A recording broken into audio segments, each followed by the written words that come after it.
Welcome back to the channel, everyone. I'm Ben, and over the past year or so, you may have seen one of my reviews on Gibson or Epiphone SGs, and the fact of the matter is it's my favorite guitar, and I was thinking about it more, and I want to look more into them, and there's so many different versions of the SG over the guitar's 65-year history that I kind of want to look at a new one every month or two if I can make that happen. And with that being said, the first official episode of the SG Chronicles is going to look at this. A 1981 Firebrand, the SG Standard. Let's get into it.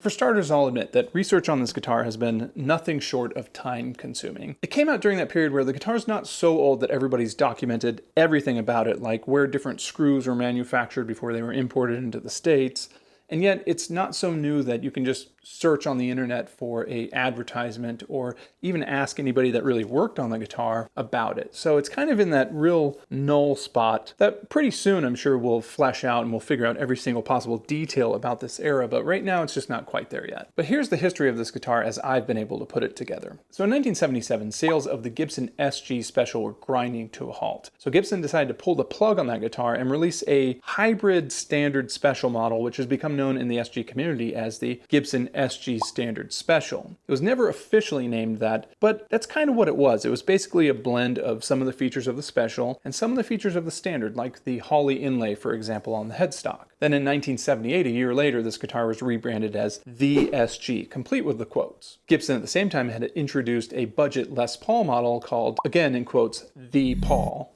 Then a year after that, in 1980, Gibson released a solid body version of the ES335 and called it the ES335S. They bundled all three of these guitars together and released it as the Firebrand line. The Firebrand name lived on until about 1983 or 1984, until the Firebrand models themselves were replaced by the very guitars that they were replacing. The SG Special, the Les Paul Special, and the ES335S was just pretty much dropped from the line. But as far as I'm concerned, the real Firebrand models existed from about late 1979, early 1980 to sometime in 1981. And what I mean by that is the guitars themselves were actually Firebranded with the Gibson logo, which makes this model pretty unique and actually pretty cool. Now let's dive into this SG model because I think this guitar actually has a lot of features that some people would kill for even today on modern SGs. As with pretty much all SGs, there's a basic look that you expect. You've got the devil horns, you've got the crazy fret access, you've got the real ornate carving around the edges. But the Firebrand SG actually introduced something that was brand new to the SG at the time, and that would be a slightly different electronics layout. It has all the same pieces, but they've all been jumbled around, and this was actually the testing ground for what would become the SG standard electronics layout for about 7 years or so, 7 or 8 years, before they reverted back to the regular SG control layout. Now, why were the controls all different? It seemed like it was something that worked pretty good for up until about 21 years when this guitar came out, and I actually reached out to Gibson to see if there was any specific reason that they changed it up, and this is actually what they said about it. Yeah, that's right, they never got back to me. Now, brand new back in 1979, you could expect to pay about $500 or $600 for this guitar, depending on if you got the standard version or the deluxe version. The standard version would have been the $600 version. Today, on the reverb used market, you could probably find this guitar for anywhere between $1,300 and $2,500, depending on the condition it's in, how much of the original parts are there, do you have a case for it, is it the original case? All the standard things that kind of determine the value of a vintage guitar these days. Now, I got this guitar about 3 years ago from a collector for about $500, which is crazy because that's about what it would go for brand new. Now this collector was liquidating everything he had, so I'm not sure he was too concerned with matching the going rate for these guitars. Now if I had to resell this guitar on reverb, which I'm not, I would say this would probably go for about $2,000, maybe $2,200. It's got all the original parts, the original knobs, the strap button hasn't been relocated, there's zero buckle rash, it even has the original cellophane from when the guy bought it brand new. It's a startling example of a Firebrand SG. As much research as I've done into the early Firebrand models, I've seen at least 5 different cases listed as the original hard shell case. And it's hard to say what that means. Nowadays, if you buy an SG Standard in a guitar shop in New York and it comes with the original hard shell case, it's going to be the same exact case as if you went to, say, Guitar Center in Southern California and got the SG with the original hard shell case. But back when this guitar was made and bought by small mom and pop shops, It's possible they ordered, say, a lot of 10 of these and they decided to do a chainsaw case with it, or maybe the Gibson rectangle case. Well, the case that I have was also billed as the original hardshell case, and it looks similar to some of the SG Firebrand original hardshell cases, and it looks completely different than some of the other original hardshell cases. From what I can tell, this case is dated to a early 1980s Gibson process. Now, this is just a bare bones case, almost more of a molded plastic than a faux leather material. Open it up and we've got the remnants of a once plush red interior, complete with a little bumper here to keep the guitar in place. There's also a little pocket that probably once had some information, but now it only has the previous owner's guitar strap in it. Now, the body is a point on the early SG Firebrand models that I think it's really confusing, and that's in part because of Gibson's marketing plan. Now, the deluxe model, not this model, had a mahogany body in a walnut finish. This guitar, the standard model, has a walnut body also with a walnut finish, which I think led to a lot of the confusion because I've seen a lot of like deluxe models with walnut finishes, and I've also seen a lot of standard models from this era that are listed as having mahogany bodies with walnut finishes. But the truth is, if you owned a 1980, 1981, and some of the late 1979 standard models, you got an all walnut body, which is pretty unique for a Gibson SG. Now, I'm not going to get into the science of whether tone woods affect the way that pickups pick up the sound of these strings, but I will say that I think different woods obviously have an effect on resonance, sustain, harmonics, and I do think that that's what makes this guitar pretty unique amongst all the SGs. Now, when it comes to the shape of this body, well, it's just a product of its time in that it's a very late 60s SG. The back is nearly flat with minimal carving up by the horns, and you've actually got really wide horns, as you can see here, which is not my favorite thing. I like when the horns really taper to almost a point.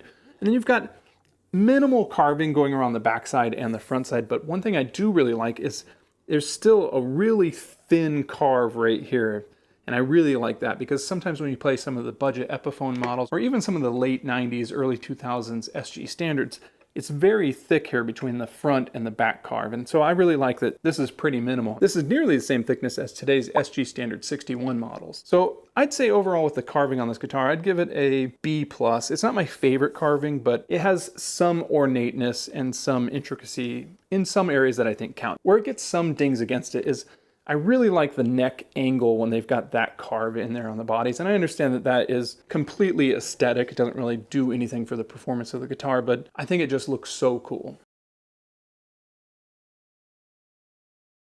Now, just like the body on this guitar, the neck is actually all walnut as well, and that makes this guitar truly unique. It's an all walnut SG. Now, the neck is a 3-piece laminated walnut, and then you get the 2 wings glued together at the top of the headstock here, whereas the deluxe model had a all mahogany neck. So that guitar is all mahogany, this one is all walnut, and you can see where that really puts this guitar on a different sort of level than all the other SGs. Now, I'm not saying that walnut is better than mahogany or any of the other SG models that have been released, like Swamp Ash or anything like that, but it just makes it more unique. Now, another cool thing about this guitar is, of course, it's got the volute there at the end of the headstock, and even though we know that those don't really do much to protect the guitar if it falls, I still think it's really cool, and I like just to rest my thumb near it when I've got cowboy chords that I'm playing. I don't know, it's just like a weird spot to put your thumb. Now, another cool thing about this neck is that you've got an all ebony fretboard, which was more of a product of the times, but now it seems like every guitar is striving to get these ebony fretboards because they're becoming harder to get now. Now, when it comes to the measurements of this neck, well, up here at the nut, I've got a 1.70, which is a little bit thicker, but that's probably just a product of the way that it was cut at the time. On the first fret, I'm getting a 0.85, and down here on the 12th fret, I'm getting a 0.97, which makes it sort of a medium C, if you ask me. Now, out of all the SGs that I own, this is probably my favorite neck to play because it's not too thin and it's not too thick. My problem with the new SG Modern is I think the slim taper is just a little bit too thin, and my hand sometimes gets lost because I just have these big dumb hands and the neck is so thin. And then the new Standard, it's just a little bit too thick, and I do love that neck as well, but this is just a perfect blend between the two of them. I never feel like I've got sort of cramps from trying to fit around that thin, slim taper, or I'm not really fighting it too hard because it's so thick. So for me, it's a great neck.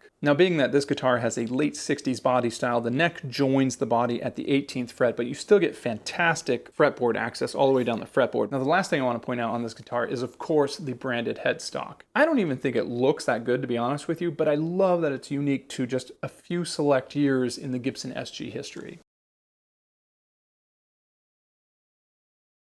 Now when it comes to the hardware on this guitar, you get pretty much the same sort of things you expect on any SG, and the fact that you've got your strap buttons, which are period correct for the time. They're a little thin and a little small, but they work just fine. Then you get your stop bar, which is also pretty standard Gibson. You've got your tune-o-matic bridge, which nothing going on there that's too crazy. But where things take a little bit of a turn is the jack. This is the first year in the history of the SG guitar that the jack has been moved to the side of the guitar. Traditionally, the SG jack is right here, but when the guitar came back to the standard SG look in 1988, they brought the jack back around to the front. It was short-lived, but another thing that makes this guitar really unique. There are a few SGs that kept this going forward after this model died off. And that would be like the SG90, and they brought that back in the SGZ series. And another thing to note is, yes, with the SG jack moving to the side of the guitar, they also really changed up the controls here. Now, if you take a look at the SG standard controls as they existed before this guitar, what it is along the same 5-inch line, which goes from the center of the jack to the center of the pickup selector, you've got, of course, the pickup selector, the neck volume knob, the neck tone knob, and lastly, the output jack. What they've done with this guitar is they've moved the jack to the side, shifted all 4 volume and tone pots, rotating around the center point and spreading them out more. Then lastly, they've moved the pickup selector up and offset of center between the neck volume and tone pots. It doesn't really bother me too much, but if you look at some of the SG standards that came out around the same time, the pickup selector still has the poker chip, and that looks like it's really shoehorned in there. But for this guitar, I don't think it looks too bad. Now moving back to the bridge here, we get the Nashville tune-o-matic style bridge, the only marking being made in Germany, which I'm assuming it was made by Schaller, who was making a lot of Gibson stuff back then. Functionally, it works exactly like today's modern SGs, but the difference is that there's no hex wrench insert to adjust or lower the bridge, and it's just the thumb screws. Regarding the stop bar, it too is identical to what you'd find on today's modern SGs, with the exception being that this one is a little bit heavier. This thing weighs in at about 1.5 ounces heavier than what you'd find on today's SG standard stop bars. Now next up from there we get to our frets. Now this guitar has really, really low frets, and no, they're not worn out because it's a 44-year-old guitar. This thing has actually been barely played, and they're not quite the fretless wonder frets that were just sort of like a little tiny rectangle that popped up out of the fretboard. These ones are rounded from front to back. They just don't have very much rise to them. And to be honest with you, I really like these frets because I can keep my action super low, provided you set the guitar up right. And then you're just basically dabbing the strings just to get the tone you want. There's not really much pressure that's going on there. And maybe that's just a problem with the way that I play guitar in general. But to me, I think they feel great. And that's another reason why I love playing this SG Firebrand standard. Now moving up from there, we get to our truss rod. And yeah, you can see it's in there. My luthier, when he was looking at this, said that we needed to add a couple washers in there, which unfortunately might mean that it's on its way out eventually. And then moving up from there, we get to our Grover RodeLink tuners. These are original to the guitar, and if you've seen my videos before, you might know that I love the Keystone machine heads on these. I think it's the best looking tuning machine on a guitar right now. Now these tuners are 12-to-1, which does the trick. They're not exactly the smoothest tuners, and yeah, they could probably use a little oil or grease or something in there, but they do the trick just fine. Now let's move on to the pickups here. For the bridge, we've got a somewhat legendary pickup known as the Velvet Brick, and as far as I know, this is only available on this guitar and maybe one other. A lot of people say that it's on the Sonics guitars that came out from Gibson at the time, but I believe those pickups were made in Japan actually, and then the structure of the pickup housing is a little bit different in the sense that those have the traditional, at the time anyway, Japanese angled screw to adjust the angle of the guitar to the strings, much like you would see on the Yamaha SG 1500 guitars. But I don't think the actual innards of that pickup match the Velvet Brick. Somebody could prove me wrong on that, and I'd be very curious to learn that, but I've seen a lot of Sonics listed as Velvet Bricks, and I've seen a lot of evidence that says, no, those are made in Japan pickups, they're not the same at all. Prove me wrong though, because I'm really curious. Now here's a funny Gibson story that a lot of you probably heard and a lot of you probably haven't, but if you take these pickups out and you look at the back of them, you'll see that they say patent number 2737842. But it's not a pickup patent at all, it's actually for the Les Paul style trapeze system. So it's interesting that they put it on the pickup, and there's a lot of theories on there about that, but my favorite one is definitely that they were trying to throw off anybody that maybe was trying to copy the pickup, so they just put this patent number on there. And of course, when people would finally eventually look it up, and at the time you couldn't just load up the internet and pull up a patent, but they would go through all the struggle to get the patent paper information and look at it and say, oh, that's not the right thing at all. So it's kind of funny. I don't know how true it is, but it's a good story. Now moving on to the neck pickup here, this pickup is known as the SG pickup, which is not quite an original name for a guitar named the SG, but there it is right there. There's not much else on the SG pickup here, but I can tell you that both of these pickups are Indox 7 ceramic pickups. Now let's look at some measurements on these pickups. For the bridge, I'm getting a 7.26. When I move on to the neck here, I'm getting a 7.32.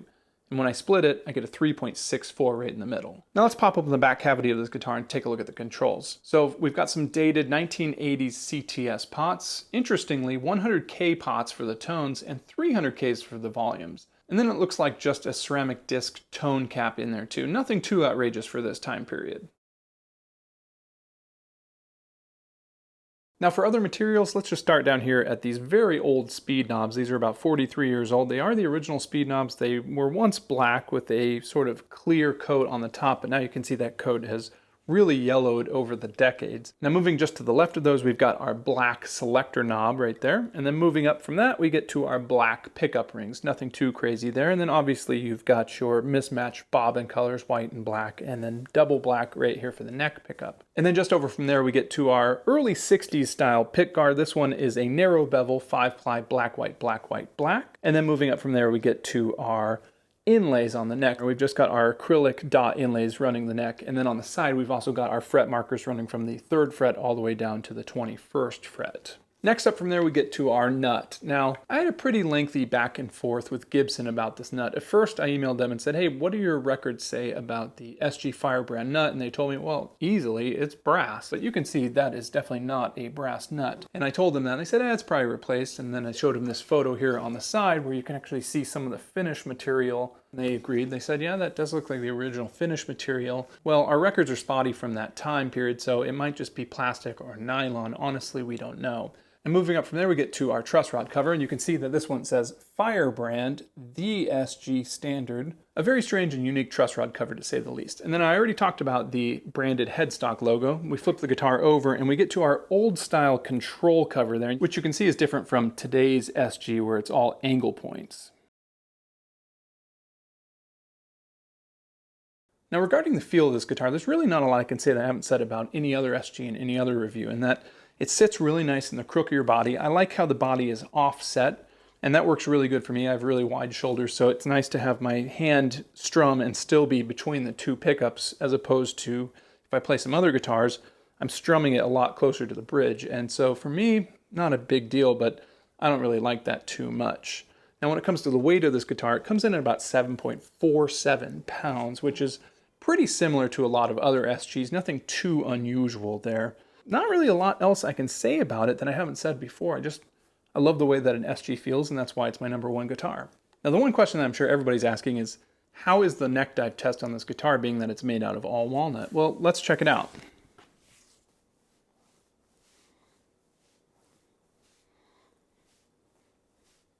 So overall, I'd give the neck dive test a A-. It's not too often that you're standing there, hands off your guitar, and wobbling back and forth. And you did see when I did that it did drop a little bit with each time. But, you know, if you're going to have a hand on the neck every once in a while, it's not going to be a problem. It's not like it's just zoom.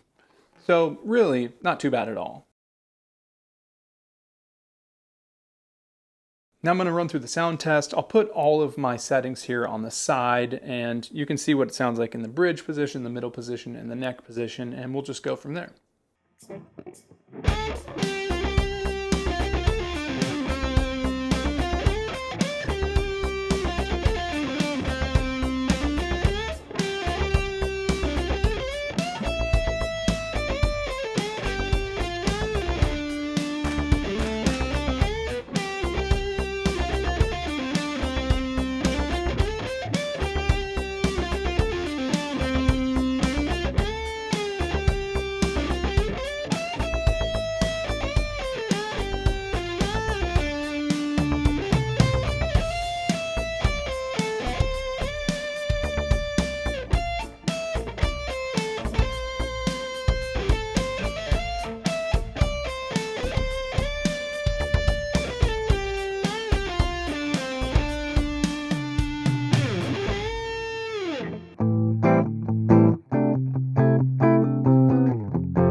All right, everyone, that is my review of the 1981 Firebrand SG Standard.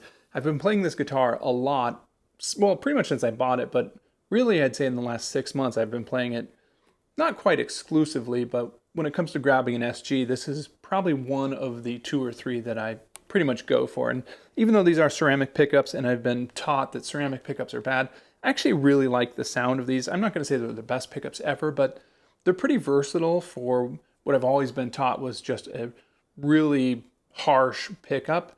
But I think these can actually have some really nice sounds, and even when they're clean, the neck pickup sounds really good. And I think if you do want a little dirt, it's nice to have that grittiness in the bridge pickup.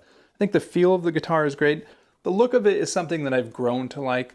Generally, I don't really like the natural wood look on a guitar, but now that I'm getting older, I think it's just part of that thing that's coming. It's like, oh, nice woodwork there. So who knows? Let me know what you guys think about this guitar in the comments below. If you like this video, consider clicking the like button. If you like content like this, consider clicking the subscribe button. I always appreciate that.